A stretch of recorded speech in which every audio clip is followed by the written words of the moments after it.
আমি আবারও চলে আসলাম দইয়ের রেসিপি নিয়ে। তো সবাই আমার সাথে থাকবেন আশা করি। পারফেক্ট দই। তো চলেন চলে যাই রান্না করতে। আসসালামু আলাইকুম, আপনারা সবাই কেমন আছেন? আশা করি ভালো আছেন। আমি আলহামদুলিল্লাহ ভালো আছি। আমি আজকে আবারও দই নিয়ে আসছি আপনাদের সামনে। তো আমি ক্যারামেল আগে তৈরি করতেছি। আমি 2 কেজি দুধ নিয়েছিলাম। দুধ নিয়ে আমি 2 কেজি দুধ জাল দিয়ে আমি 1.5 কেজি করছি। আমি এখানে ক্যারামেলের জন্য আমি এখানে চিনি ব্যবহার করছি 1 কাপ, মানে চায়ের 1 কাপ। এর ভিতরে পানি দিয়ে দিচ্ছি 1 কাপ মতো, দিয়ে আমি এটা ক্যারামেল তৈরি করব। তো মাশাআল্লাহ দেখেন আমি দুধ জাল দিয়ে অনেক ঘন করে নিয়েছি। তা বাদে এটা খাঁটি দুধ, গরুর খাঁটি দুধ। এখানে 2 কেজি জাল করে আমি 1.5 লিটার করে নিচ্ছি। তো আমি এখানে ক্যারামেল তৈরি করতেছি।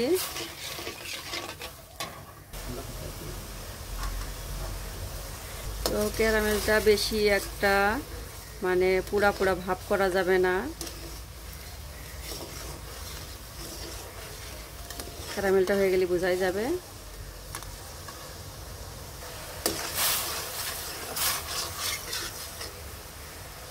তো মাশাআল্লাহ দেখেন আমার ক্যারামেলটা আস্তে আস্তে হয়ে আসতেছে, কালারটা চলে আসতেছে।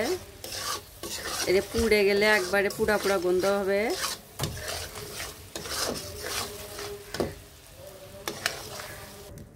তো ক্যারামেলটা আমার হয়ে আসছে।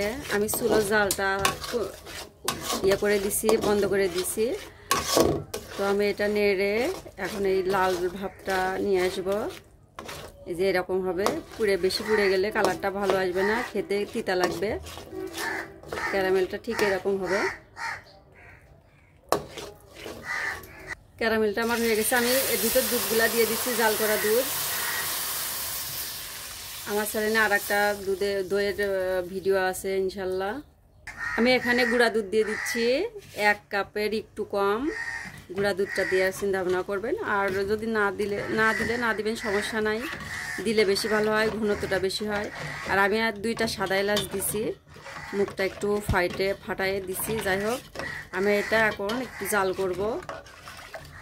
তো দুধটা কুসুম গরম ছিল, আমি তার ভিতরে গুঁড়ো দুধ দিছিলাম, দিয়ে ভালোভাবে মিশাই নিছি। বেশি গরম দুধের ভিতরে গুঁড়ো দুধটা দিলে দলা ধরে। যাই হোক, তা আমি এটা 5-6 বলক ওঠায় নামাই রাখবো। তো মাশাআল্লাহ আমার দই বানানোর দুধটা তৈরি হয়ে গেছে। আমি এখন নামায় ঠান্ডা হওয়া পর্যন্ত রেখে দিব। তো কুসুম গরম ঠান্ডা হওয়া না পর্যন্ত আমি এখন এটা রেখে দিব দইয়ের দুধটা। তো দেখেন আমি চলে আসছি আবার। হাতে সয় এইভাবে গরম দেওয়া লাগবে। তো আমি এর ভিতরে বিছন দিব। আমি এখানে দইয়ের ভিতরে আমি দই নিছি। আমি এখন দইটা দিয়ে ভালোভাবে গুলে নিব, ফেটে নিব। তো আমি দইয়ের বিছনটা দিয়ে দিচ্ছি পুরোটাই। তো দেখেন আমি দইয়ের বিছনটা দিয়ে ভালোভাবে গুলে নিচ্ছি।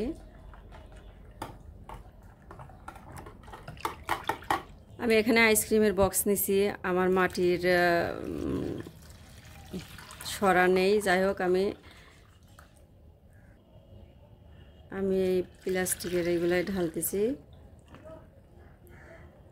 আমি বক্সগুলো ঢেকে দিব।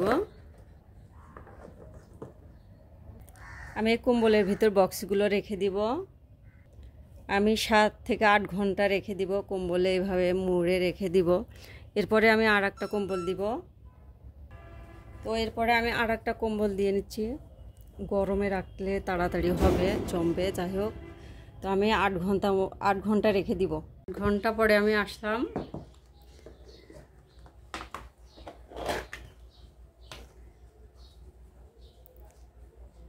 তো আমি এখন কেটে দেখাবো দই কেমন হয়েছে।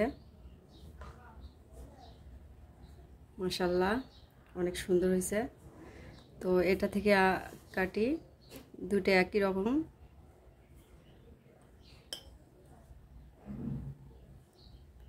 খেতে মনে হয় অনেক টেস্টি হয়েছে। তো দেখেন পারফেক্ট হয়েছে আমার আর একটা দই। আমার দইয়ের আর একটা রেসিপি দেওয়া আছে সাদা দইয়ের। তো মাশাআল্লাহ দেখেন আমার দইটা পারফেক্ট হয়েছে।